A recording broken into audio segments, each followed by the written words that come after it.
What's going on, everyone? Welcome to another episode of 100 Yards Football Sports Talk Radio. I'll be your host and producer, Logan Landers. And today, as we know, it is the day of the 2025 NCAA Men's National Championship game between the Florida Gators and the Houston Cougars. I'm going to give my prediction, who I think is going to win, and we'll wrap up this college basketball season here on Monday, April the 7th. So game's going to be coming up, as we know, later on tonight. 8:50 on CBS. But before we get into it, if you enjoyed the episode here today, if you enjoy any of our content throughout our shows, please be sure to like, follow, share, and subscribe.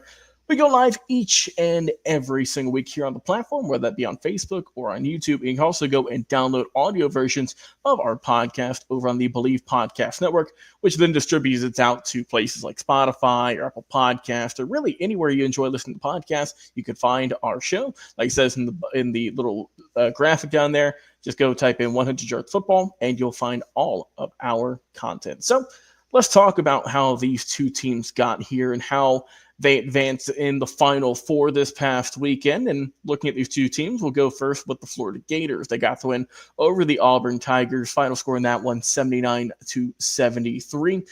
In that ball game, Florida at times, they were down at halftime, mind you. They were down 46-38. So had, great work there by the coach and by the staff and everyone else for turning it around in the second half. They outscored Auburn 41-27 in that second half. And you can look at one guy on this team as the one who carried it, the one who, was the heart of this team, and that was Walter Clayton Jr.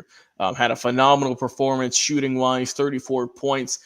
He led both teams in that category. It was just a one-man show. He did great, perfect from the free throw line, 7 of 7, 5 of 8 from the three-point line as well, and he converted 11 of 18 baskets made on the day. And for Auburn, they had, some good showing. 3 of their starters scored in double figures.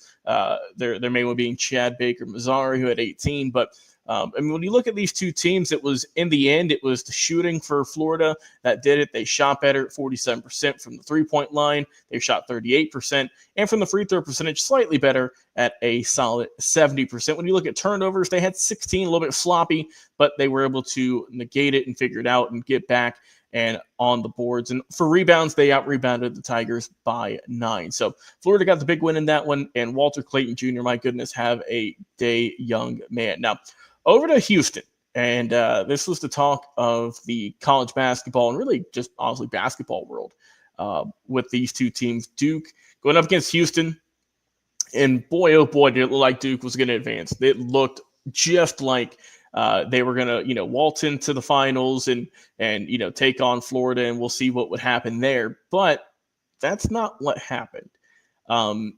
Duke looked great, right? Cooper Flagg had a phenomenal performance, but what really did the Duke Blue Devils in is just they got careless, I think, at the end. At one point, they were leading 66-60 with a minute 14 left on the clock. So they were up by 6 with just a minute, which that's you can, I wouldn't say guarantee it, but you're pretty likely to win those games. Up 6, less than a minute left.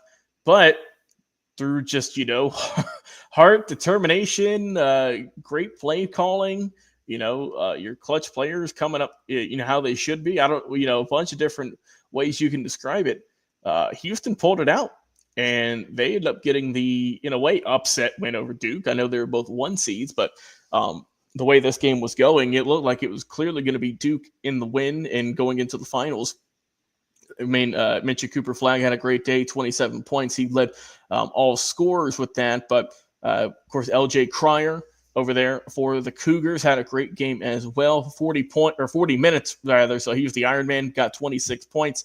And also Emmanuel Sharp had a good performance. I know the shooting percentage wasn't great, but he was still their second best scorer with 16 on the day. And when you look at you look at it, so Houston with their 3-point percentage, 45.5. They beat Duke in that category. In terms of just overall shooting percentage, though, only 37%, which was down from what Duke had at 39. So, when you look at turnovers, they only had 9 for the Cougars, so they kept it fairly clean, compared to what Florida had in their matchup.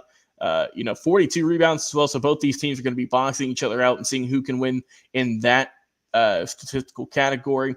So, I mean, it's going to be a good matchup tonight. I'm looking forward to it on CBS. It's going to be a good matchup, SEC school in Florida. And then, of course, you have Houston out there, who's representing the Big 12 and seeing what they can do and if they can pull off the win here. So a battle of number one seeds. It doesn't happen, super often. We do see it from time to time. But, for my prediction, it's going to be a tough game. I hope this one's going to be a close battle. I want it to be. But I'll go with the Florida Gators picking up the win in this one. It'll be a lower, not about lower scoring, but a close game. Have Florida win by just about 7 points, we'll say, as the Gators will win a national championship for the first time in quite a while, close to 20 years since their last one. So I'll go with them. But I think Houston, it wouldn't surprise me at all if they win this game after how they were able to battle back and beat Duke.